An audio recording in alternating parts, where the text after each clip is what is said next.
our gut feeling is not right. It's just an assumption, and we have to treat it like an assumption. And I can't stress that enough. We are not our users. Everyone involved into the product development process has gained special knowledge. And also when we're working in these tech companies, we also have a very close relationship to technology.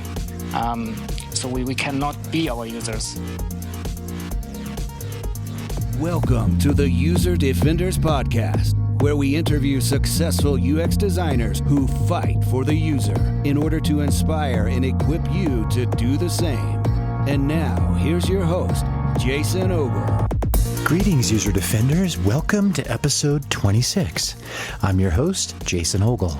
Today I got to interview product thinking and thought-leading superhero Nikkel Blaase. If you're listening to this on the go, you may want to listen again where you have a pen and paper handy because Nikkel drops so many value bombs, you'll want to take notes. Can't wait for you to hear my interview with Nikkel Blaase. This episode is brought to you in part by Universal Mind, a digital design and consulting company based in Denver, Colorado. Picture the ideal state for your business. In a complex and ever-changing digital world, Universal Mind will help you get there through design thinking workshops, UX strategy and design, technology consulting, agile services, and software development. They also believe in supporting user defenders to train and inspire the next generation of designers. Learn more at universalmind.com. Nikkel Blaase is a product and interaction designer from Hamburg, Germany, currently working at Xing. He's the founder of Design Made For You Studio. He's a fantastic writer who's published viral articles on Medium, Fast Co-Design, and InVision. He's passionate about bringing product thinking to the world of product development in order to, as he says, build products that people actually want. When he was a teenager, he played guitar in a punk rock band. That's awesome. Nikkel, do you still play? No, I don't. That's great, man. Punk rock. I used to play a little bit myself, more like death metal, but I guess kind of similar genres. Anyway, welcome, Nikkel. I'm super excited to have you on the show today. Yeah, thank you very much. Thanks for having me. I'm truly honored to have the opportunity to be here. Oh, I'm honored to have you, my friend. I've been following your work for a while here, and as you know, and as I put it out there on Twitter, I finally coaxed you into coming on the show. So I'm really thrilled about that. You're a superhero to me too, so I thank you for that. And as you know, we take a fun superhero approach. Every superhero has a secret identity and origin story, and let's talk about yours. I'd like to start the show by you taking a few moments just to give us a look into your personal life. Yeah, my personal life. What can I say? I'm traveling a lot. This is something I pretty much enjoy in my spare time. I used to travel to Australia, New Zealand. Just recently I was in San Francisco, and I traveled on the West Coast in the US. This is something I enjoy very much. The other thing I'm actually doing right now is learning to skateboard. Oh, wow. I'm always curious to learn new things, and this is pretty much what I'm doing right now. Yeah.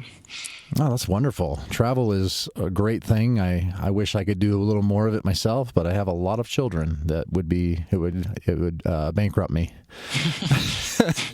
So we do a lot of driving. If we do travel, we do little road trips and stuff. But I think that's awesome. New Zealand, that's like, I think everybody immediately thinks of Lord of the Rings when they, yeah, definitely, right? Because Peter Jackson really brought that landscape to life. I don't think any of us really knew exactly how beautiful and gorgeous that landscape was out there. But very cool. Were you at a conference or something in San Francisco, or just seeing the sights? No, actually, I was giving some talks on product thinking. Yes. At some UX design meetups, and I also attended other meetups where I met other designers and where we did some knowledge exchange, and I visited some companies. This was basically a business trip, and after 2 weeks, my wife joined, and we went on a road trip to Arizona and Nevada and California. Title kind of these things. That's awesome, man. What a good time. And you actually got to speak at LinkedIn, right? Was it LinkedIn? There was another company as well. LinkedIn. Yeah. Yeah, that's so cool. Awesome. This was pretty nice. Big audience, and was pretty much fun. That's so cool. What an honor to be invited to share product thinking with the LinkedIn team. That was great. And who knew at the time you were there that Microsoft was buying LinkedIn? I didn't. Yeah, I know that's pretty awesome. So tell us your origin story, Nikkel. What inspired you to pursue a career in this exciting, challenging, and ever-evolving field? Actually, I was not prepared for this. I went to art school, and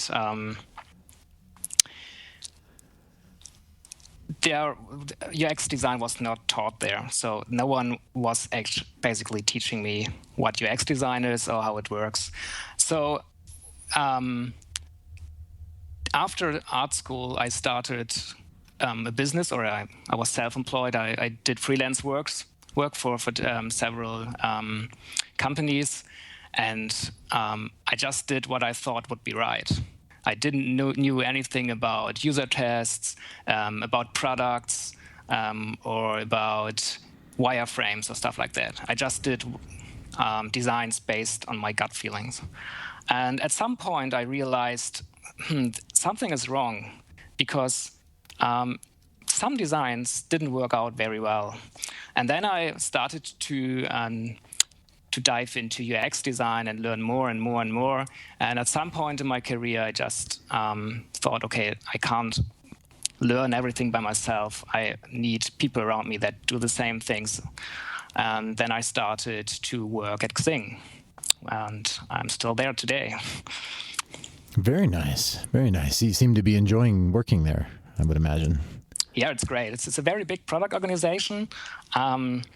And yeah, of course, not everything is awesome. And in a fast-growing big product organization, there are also some problems. But all in all, it's a very inspiring environment. Cool. I have a lot of amazing, smart colleagues, and I learned a lot from them. That's really great. I was thinking about your design background and education, and it's similar to mine. I've started with a graphic design and visual certification, visual communications certification, I should say. And it's kind of interesting. I mean, part of the class was pre-press and color mixing and things for print, and it's rare to find a print class nowadays, right? It's really kind of interesting how our field has just blown up and everything is digital now. But anyway, just getting a little reminiscent there, but that's how I started as well. That's awesome. Nikkel, who's been the biggest superhero in your work and why? My biggest superhero? Okay, this is a tough one. It's hard to pick just one, isn't it? Yeah. I have many superheroes.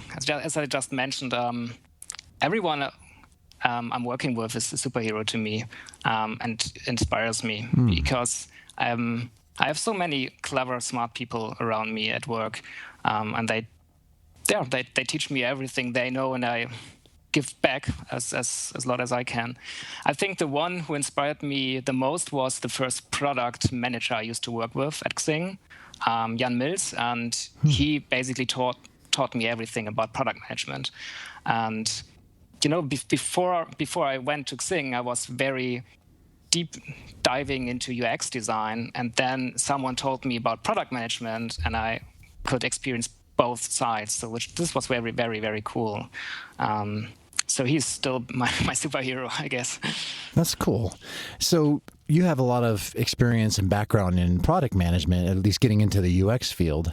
And I'm curious, we hear product management and we hear UX design, and you wrote a really brilliant article on product thinking, which is, I think, a term you sort of coined with sort of merging the two. Can you speak a little more to that? Like, what's the difference between product management, UX design, and product thinking? How does that work? First of all, I think both disciplines have a lot in common.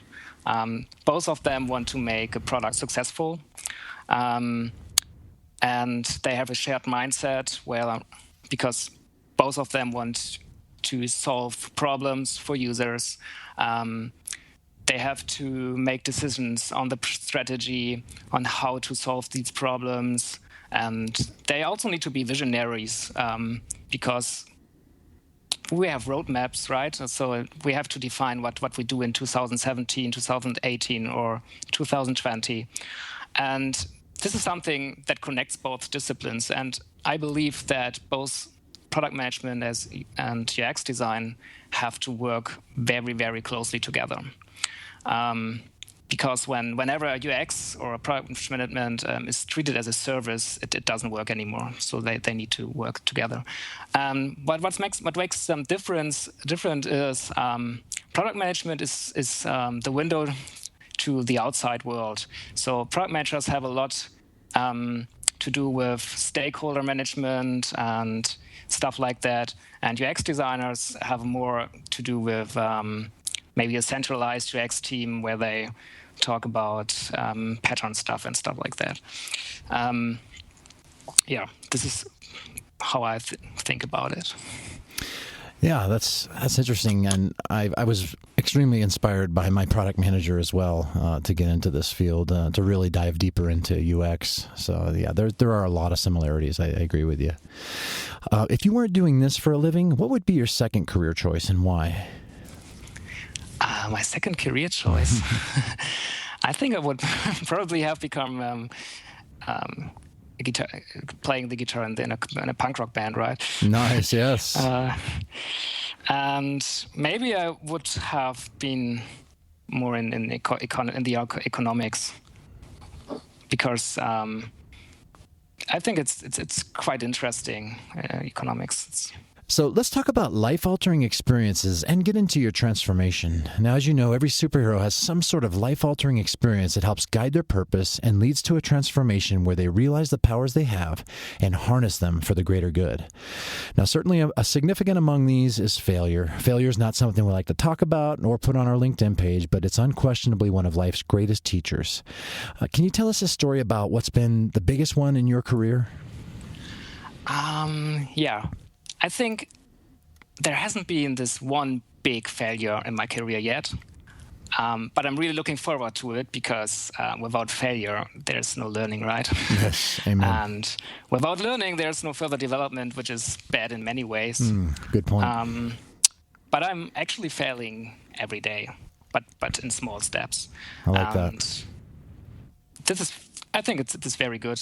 But when I look back, there was this one thing that maybe it was not the biggest failure, but the one that had the biggest impact on my career, I guess. It was when I started at Xing, they gave me the task to improve a feature they had in the product. And the feature was quite hard to understand. It was, from my perspective, very poorly designed, and no one was actually interacting with it. So my task was to make it work. And what I did is I went to one of these user feedback coffees.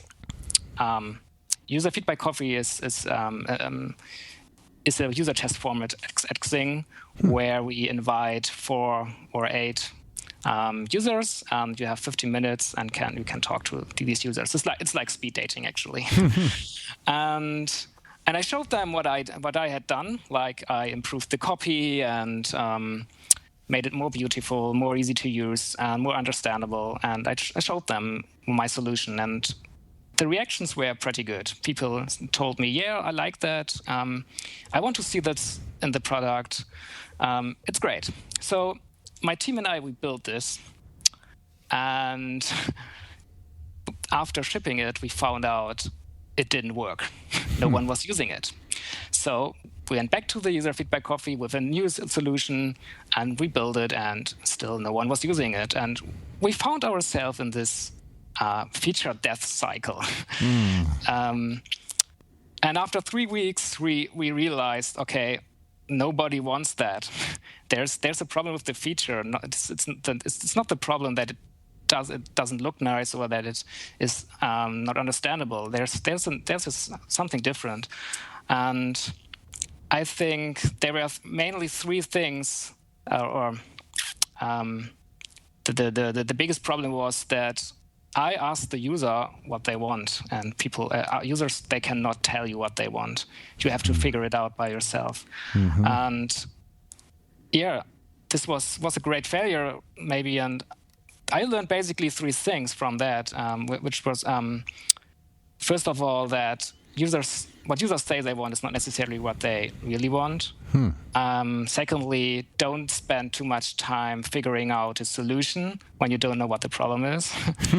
And third, making something beautiful and understandable and easy to use can improve a product, of course, or a feature, but it cannot create real user value. So this is what we got out of these bigger failure.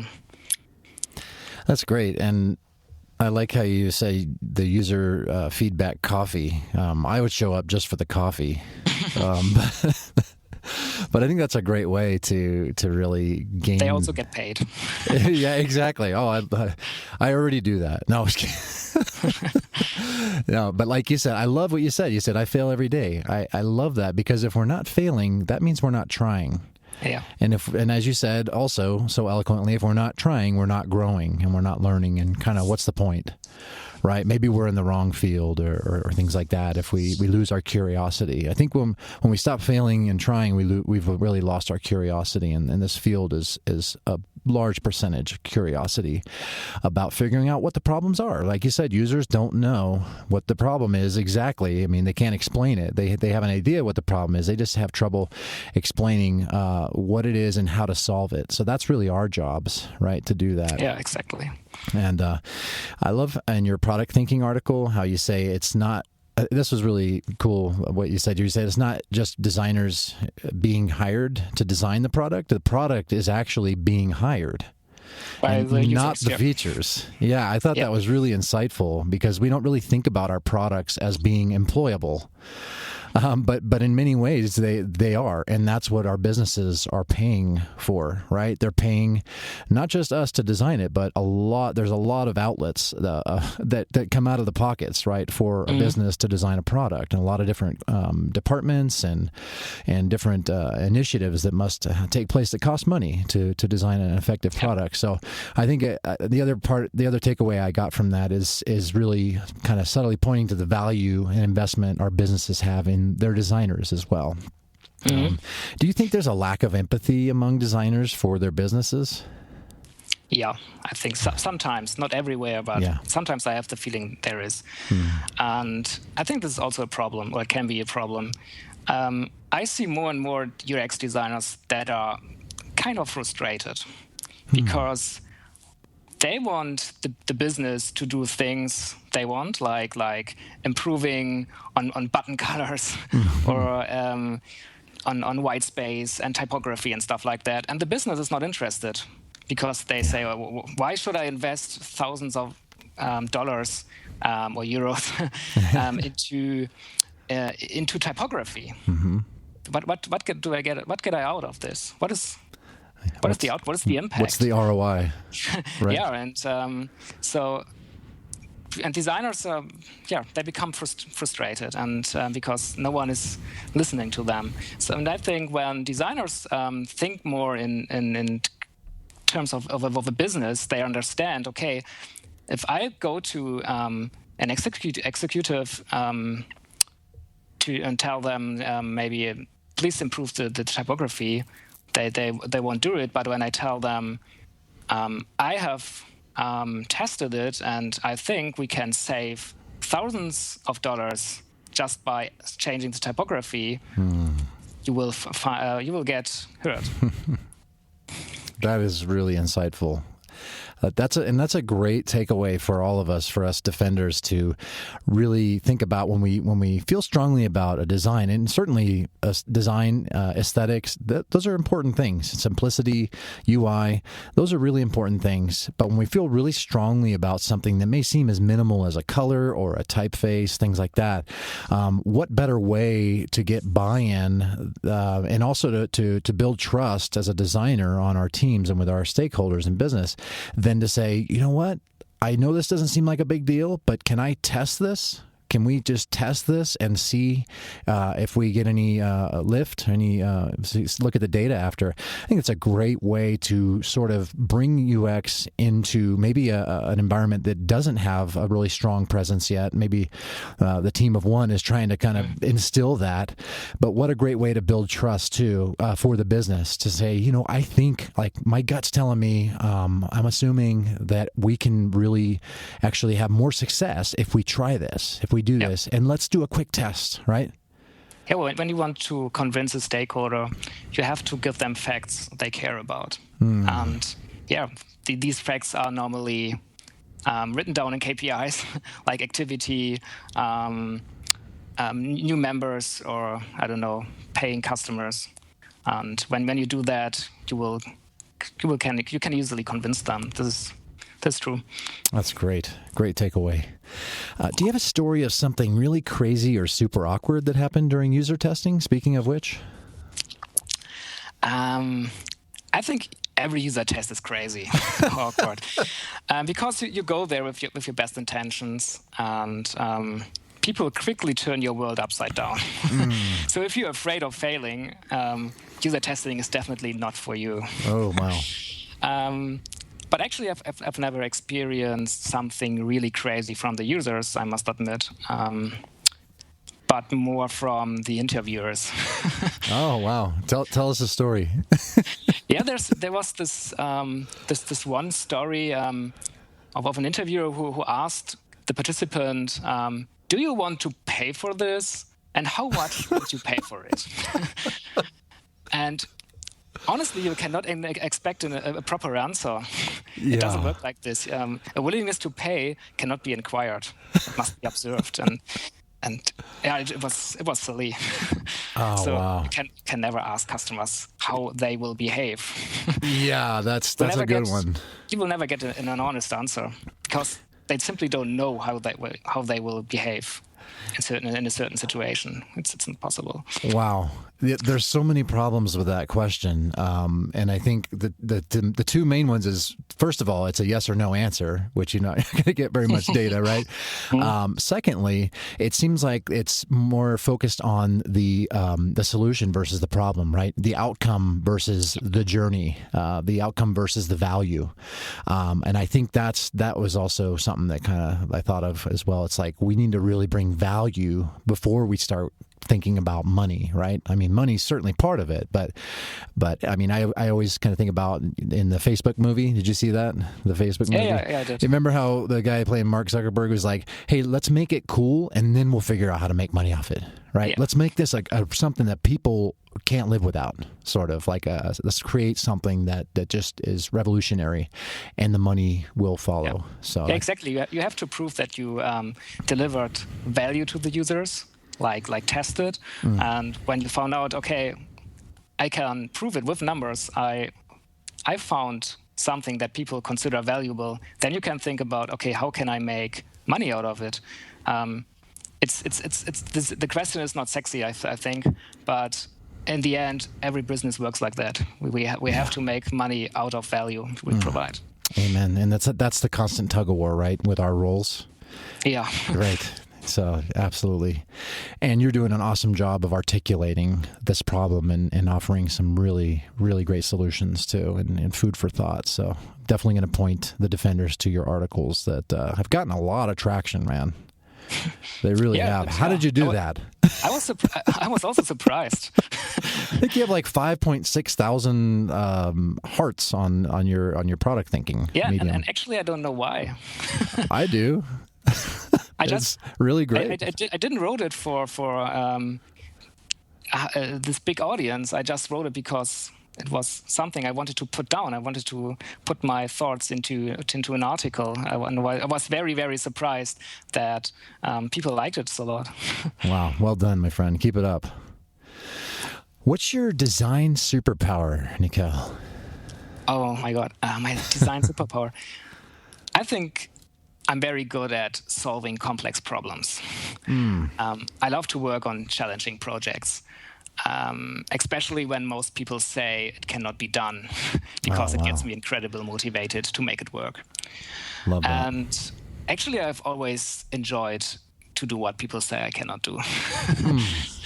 And not only in my working life, but also in my private life. For instance, when I was a kid, my teachers in school often told me that I'm not smart enough, that I will never graduate from school, that I will never go to university, that I will never speak in a foreign language. Or when I grew older and got more interested in design, they also told me you cannot go to art school. You are simply not good enough. And in the end, luckily, all of them were wrong because I did all these things.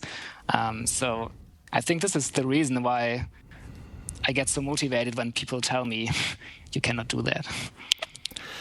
Wow. Nikkel, I'm so inspired by that answer. I love your spirit of just being driven to success, being driven to succeed versus accepting whatever label people may have put on you, especially as a child. Man, my heart breaks for you and being a young impressionable kid trying to make his way and learn about life and being sort of told you can't do something. I admire your spirit, man. I'm inspired that you just said, you know what? Yes, I can, and watch me. I mean, that's what this show is about right there, brother. I mean it. That inspires me. I know our defenders are inspired by that as well, because there's a lot of problems we encounter in our field, and I think that once we just kind of give up and say, oh, you're right, I can't solve this problem, that's when we kind of find ourselves in a tough spot, because our jobs are to find those solutions. And so I appreciate that, and also I think of the E plus R equals O. I just heard that on another podcast today. It's funny because E is event, R is reaction, O is outcome. Event plus reaction equals outcome. You've done well, my friend. Thank you. It's a great story. What's your design kryptonite? Oh my God. I think, well, the one thing I cannot handle very well is internal company politics. Because it doesn't make much sense for me. And especially in a fast-growing company with many stakeholders and product teams, it gets very exhausting because everyone wants to be involved in everything. Right. And sometimes just for her or his ego. And yeah, if you want something to get done, or if you want a decision on something, you basically need to go to every single one of these egos and convince them. That costs a lot of valuable time, money, and effort, and mostly ends up in bad compromises and frustration on both sides. So I don't. For me, it's not reasonable when we think of the balance between costs and results. And normally, I try to stay out of these company politics. And when I do have to fight for something, then I always try to find allies because I don't want to deal with these situations on my own. That's our ego is not our amigo. I say it and I'll say it again. It doesn't help anybody. And we need a little bit to be confident in our work. We need a little bit of that, but the ego that starts saying I'm right just because I'm right, because I'm the designer and whatever, and then you get into a peeing match, with each other. There's no good benefit to that. And teams, thankfully, I think there's been a really great evolution, especially with a lot of leading companies that are doing some innovative stuff. A lot of it starts with kind of breaking down walls, breaking down silos, getting the team together, making communication easier. I think we've seen some great strides in that area. So I appreciate that answer. I think a lot of us will resonate with that as well and feel the same way as you. Can't stand politics, and negative cultures are awful. And it all comes down to the people, right? And that all comes down to the hiring process. And I had a great interview with Austin Knight from HubSpot that's going to release on the 4th of July. And he addressed this very head on, because HubSpot is meticulous about their culture and about who they hire. And he made that same point. It all begins with your hiring the right people. So great points. So Nikkel, I like to caveat this question because I know that you've you've not gone where you are on your own. You've, like you said, which I really appreciate, that everyone you work with is kind of a superhero to you, which I think is awesome. That means you got a strong team. So I want to ask you, what would your UX design superhero name be? I think it would be Deep Thought. Oh, wow. I like that. It's because, I don't know, are you familiar with The Hitchhiker's Guide to the Galaxy by Douglas Adams?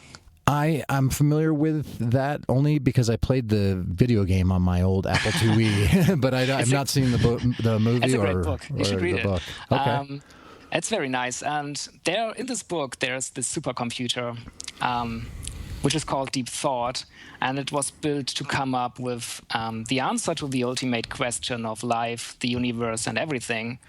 And the fun part of the story is that after 1 billion years of calculation, Deep Thought finally comes up with the answer, which turned out to be 42.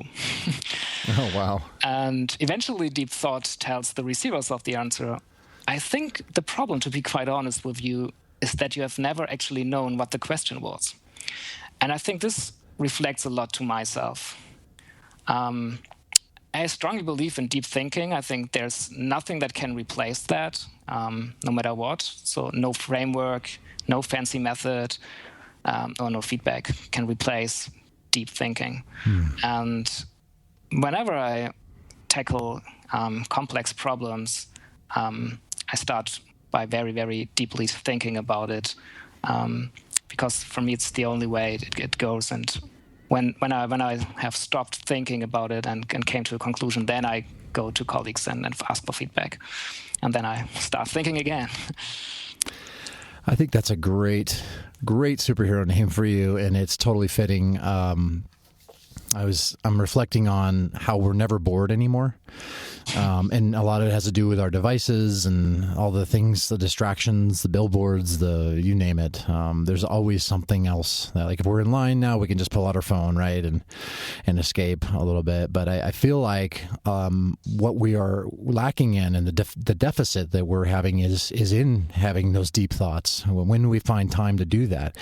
And we have to schedule that time. We have to make that time, right? So I told a story on Jordan Dobson's episode 22, that I realized I got a little wrong, but it's about Henry Ford, and I'll tell it real quick here. Henry Ford once hired an efficiency expert to go through the plan and find any unproductive workers.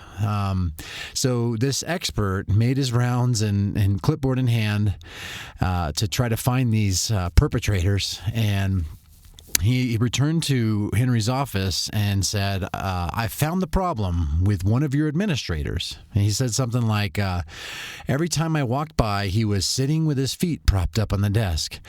And that man never does a thing. I definitely think you should consider getting rid of him. So Henry Ford, when he learned who the name of that man was, he shook his head and he said, that man had once come up with an idea that saved me millions. And he thought of that idea with his feet in the same position. I love that story. And I think that's sort of one of those things we need to really make time for, because our minds are so cluttered. We can only really have those new thoughts when we break away and we get into a place that's quiet and distraction-free, right? Yeah. Great story, by the way. Oh, I love it. I also think we have to make time for this. And the one thing, I'm lucky because I have to commute to work by train 1 hour. And in the morning, the train is so quiet that you have time to think about stuff.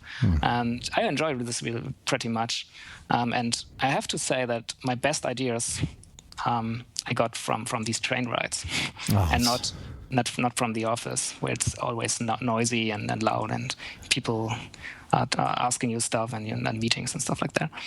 That's great. That's one of the benefits of commuting. And I commute also. I have an hour and 15 or so, 20 minutes of driving to and from the office. And I don't mind it so much. For one, I live in Colorado, and I see mountains all around me on my drive, so that helps.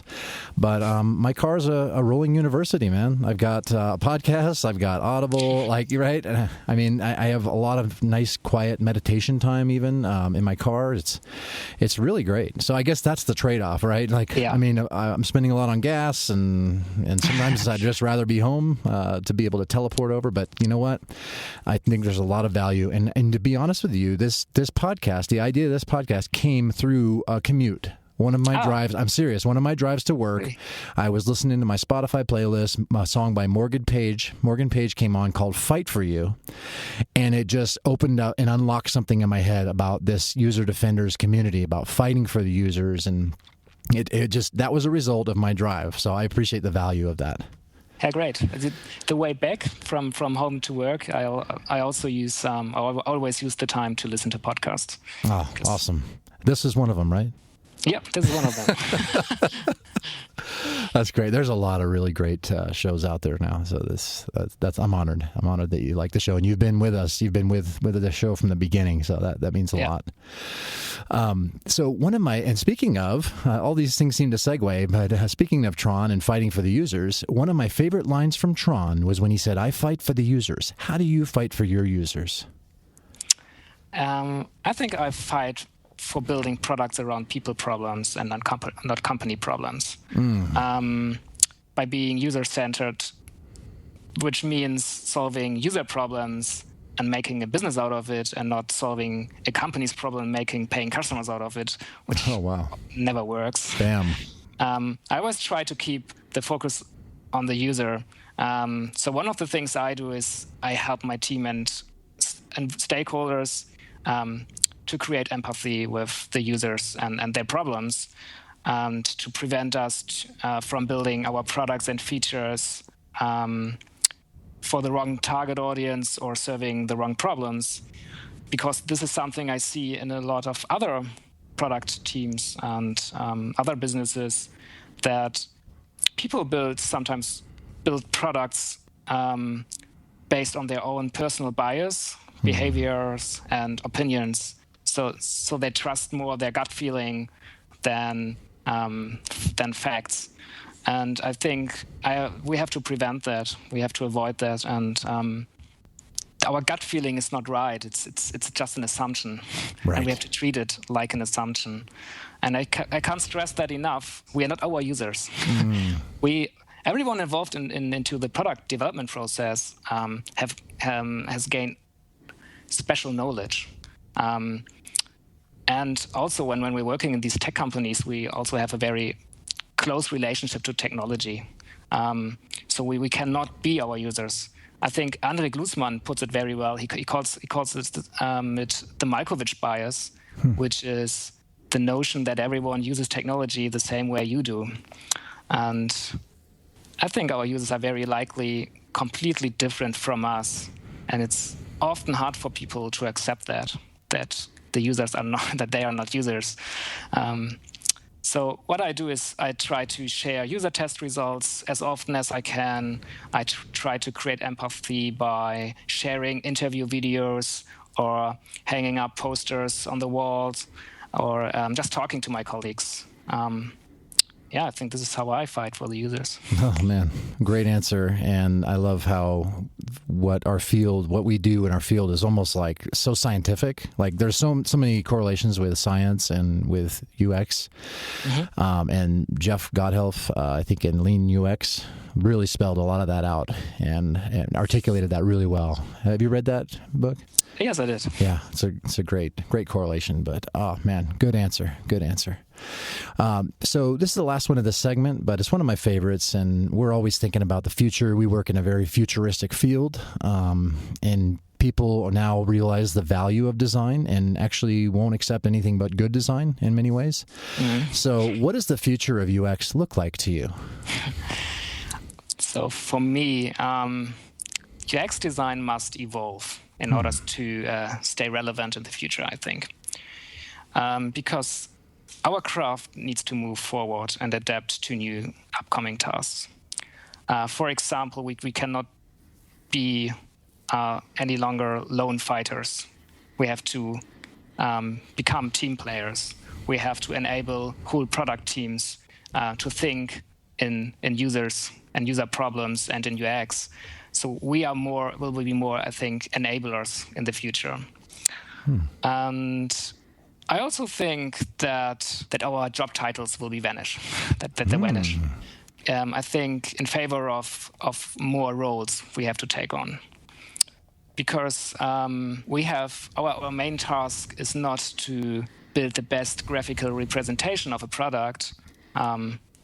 Most people measure designers by that, which is absolutely nonsense. To measure someone on does the interface looks nice, or are there any fancy animations that look nice? I think our main task is to make a product successful in terms of business and user goals, and not to craft a stunning interface. And to do that, we have to fulfill more roles than ever before. Sometimes we need to be problem solvers. Sometimes we need to be marketers, visionaries, growth hackers. Or on the other hand, sometimes we need to be interface designers or copywriters or information architects.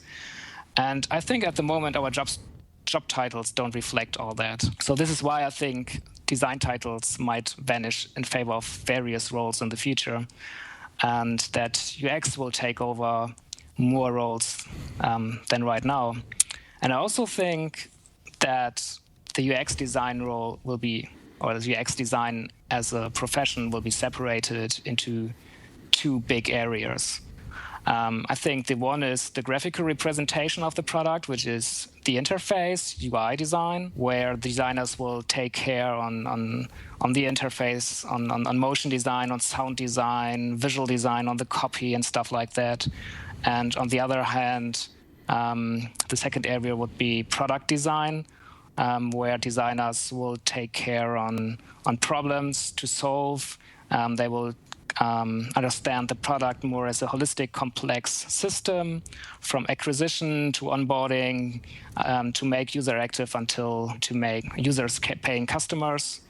And they won't hand off their work that easily anymore. They will work together more with marketing, growth, and product management, and to reach their goals. And I think their performance will also be measured by that. That we won't be measured, or at least the product design part won't be measured on how is the interface looking, but more on how successful is the product.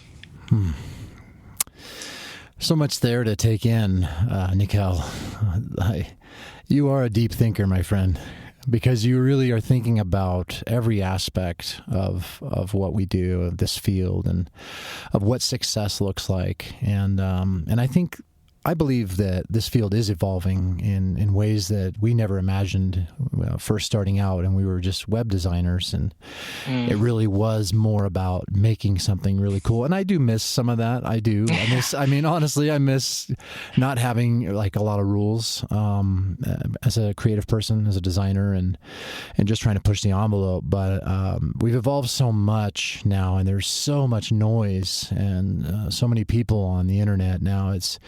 We really do have to make it count, and we have to realize, again, continue to keep in focus the reason we're creating something, especially if we're being employed to do so. So yeah, there's a lot there. But one thought, I'm wondering, do I need to take off my title of lead crusher on my business card? Because I've been crushing it since '96, but except I didn't crush it in 2012. You should keep it. Okay, all right. That's a reference from Silicon Valley. But yeah, you sparked some thoughts in your answer too about generalists versus specialists, and this is kind of a question that I ask some of the guests too, because I think there's a couple of schools of thought here. I think in one sense we sort of have to be generalists in some ways, because there are so many areas of what we do. There's so many things that we have to consider. But then there's the value of being a specialist, of being a master of something, right? That sort of makes you maybe a little more indispensable. Where do you fall in line on that? What are your thoughts on that? I think it depends on the product you're working on or the company you're working for. If the product demands a higher amount of specialized people, then they should hire specialized designers, of course.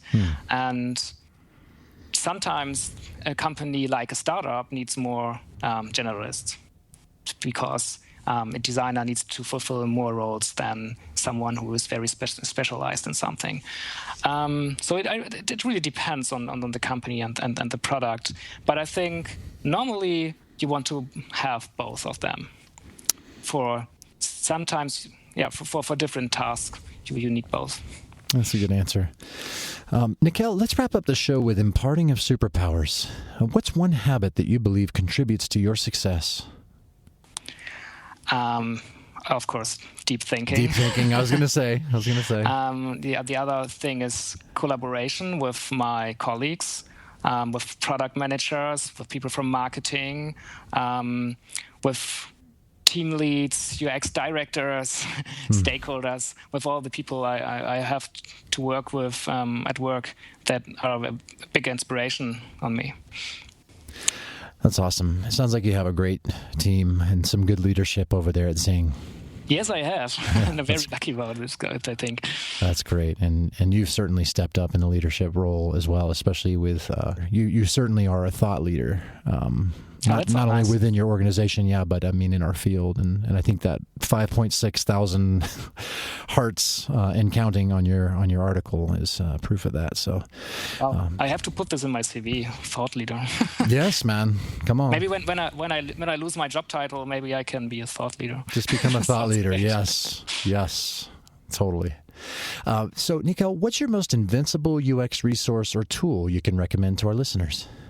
My resource, my invincible UX design resource is inspiration, because inspiration is very important, and in order to come up with new ideas or to take on new perspectives on something or to create new ways of thinking. And inspiration doesn't come for free. It's actually hard work. So there are two things I do to keep me inspired. The first one is what I've already mentioned, traveling. I love traveling, and I think the big benefit of traveling is that it lets me forget about everything that keeps my mind busy in favor of new experiences. And I think the great experience with traveling is that you get in touch with different cultures and you learn about different mindsets. So this is mainly the reason why I take at least 4 weeks off each year to travel to foreign countries, because it keeps me inspired, fresh-minded, and relaxed. And honestly, I think I do my best work when I come back from one of my trips. But this is just for me. I think it doesn't work for everyone. And the second thing I do to keep inspired is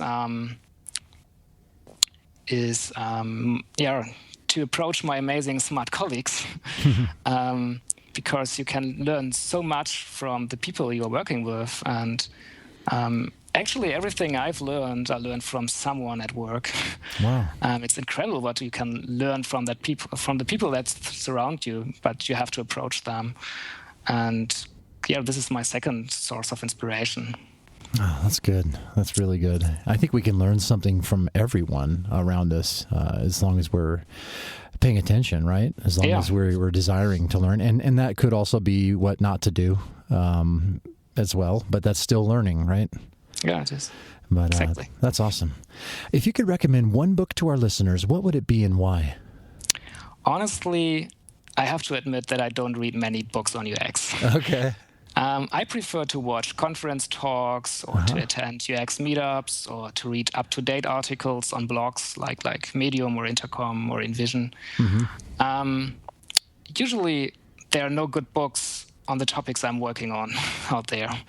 But if you look online, you see that there are hundreds of good online articles on several topics that are not covered in books yet, like chatbots. You will never be able to find a good book on chatbots. But there are many good articles out there, and the one blog I enjoy pretty much is the Intercom blog, because I'm a big fan of Des Traynor and Paul Adams. Okay. I think they do an amazing job there, and but I don't have a good UX book to recommend, but I can give you a recommendation on an inspiring book, which is Siddhartha by Hermann Hesse. Huh. The book is about the life of Buddha. It's very good, and one part of it I like a lot is where it is explained that knowledge can be learned, but wisdom has to be experienced. And I love that because the book basically tells me that reading books will never help me to acquire wisdom. I have to go out and practice. This is the only way I can reach wisdom. So, very good book. That's interesting. So I would argue that you can knowledge can be gained from books, which is great, which can be applied to practice and then become wisdom. But I agree with you. I think that you can only gain wisdom by experiencing things. That's definitely true. We talk a lot about books on the show and the tremendous value reading has on your career and personal growth. As much as I love the written word, and I do, until I have the Flash's superpower, it can be really hard to find the time to sit down with one, which is why I've teamed up with Audible to offer you a free audiobook of your choice. All you have to do is visit audibletrial.com/userdefenders. Get this, even if you cancel your free trial, you still get to keep your book and feel the warm fuzzies in your heart because you'll be supporting the show. I love my Audible subscription and I'm benefiting greatly from it. Might I recommend Design as a Job by Mike Montiero or Sprint by the Google Venture Guys? Give it a shot and get your free audiobook at audibletrial.com/userdefenders.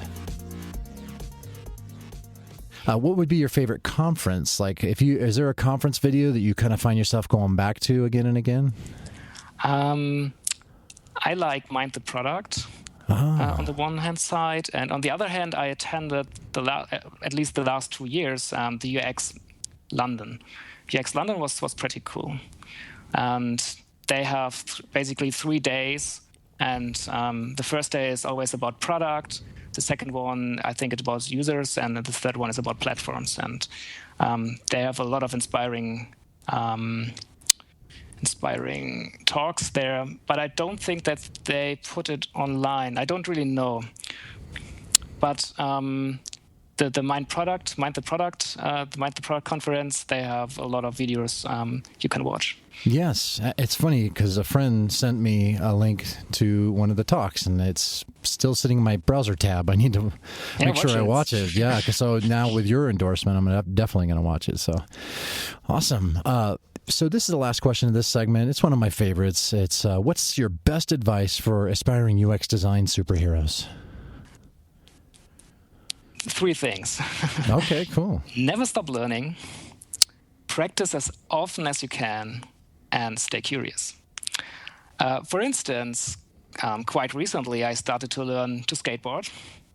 And as I'm 32, I can't go down the street and ask one of the cool kids to tell me how it works. So I have to figure it all out by myself. And what I do is I watch YouTube videos on how skateboarding is, how it works.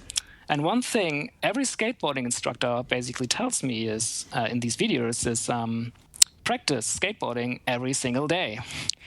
It's the only way to learn skateboarding properly. And I think this is true for mastering every profession. If you want to master a profession, you have to practice as often as you can. And I think it's the same with UX. So if you want to become a very good UX designer, you have to start practicing.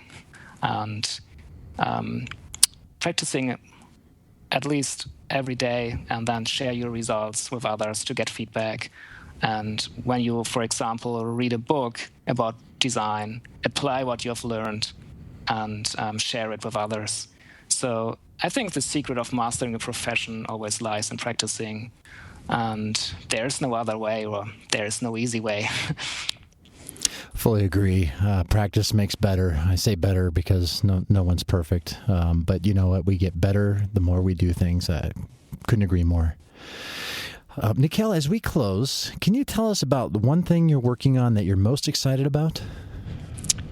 I don't know if I can speak about it, but okay. I should reframe that question because a lot of my guests are working on like some kind of secret stuff. I should say, are you permitted to tell us about one thing you're working on. That's okay. I totally understand. I don't think so. Okay. That I'm allowed to talk what I'm working on, because right. I've always been working on new products at Xing, and I was always involved in product discoveries and to look in what are we doing and test new stuff and stuff like that. So it's kind of a secret, I guess. Okay. No, I totally respect that, and that's sort of the nature of our field too. Yeah, right. But I'm curious, are you writing? What can you tell us what you're writing about? Or you have another kind of idea or thought leading blog post coming out in the future? Yeah, I'm actually writing posts or articles on two things. The one topic is the future of UX design. Aha. Like we were talking about here in yes. in the podcast, because it is something that is very interesting, I think. No one can predict the future, but I want to make a contribution to possible future scenarios. And the other one is about product discoveries. Why to do a product discovery, and what I think is one of the best ways to do it. Oh, fascinating! Yeah. Those are both extremely fascinating topics. I'm sure our defenders are gonna follow you and kind of pine for those, as I am. So really excited about that. And speaking of which, Nikkel, why don't you tell our audience the best way to connect and keep up with you? Definitely Twitter. Yep. I'm very active on Twitter and LinkedIn, of course. Nice. What's your Twitter handle? It's @_Juff.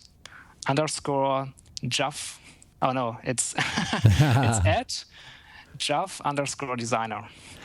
Now, what is Jaff? Jaff is JAF. What does that mean? I've been wanting to ask you. I don't know if I'm allowed to say it. Oh wow!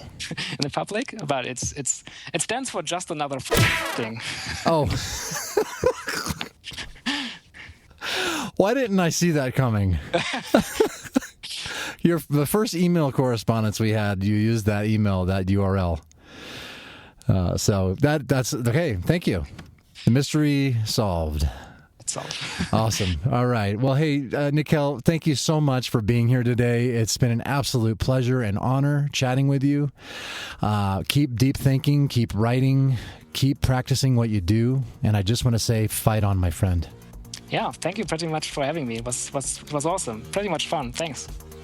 I'll tell you, Nikkel is quite a deep thinker. I especially love the takeaway of scheduling time for deep thought.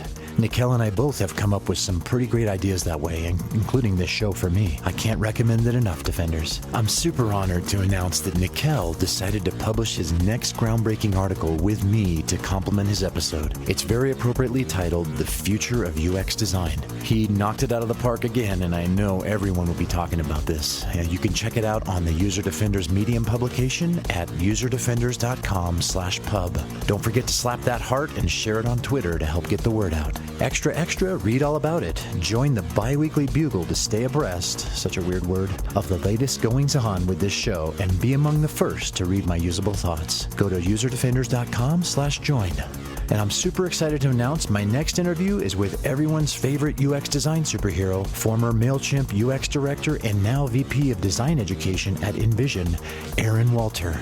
Be sure to subscribe at userdefenders.com/subscribe to automatically receive it on your podcast playing device. I want to thank Cesar Limas for the astonishing superhero artwork, Chris Combs for the superhuman editing, and Wyman Gentry for the compelling show music. Thanks again so much for listening, and until next time, fight on, my friends.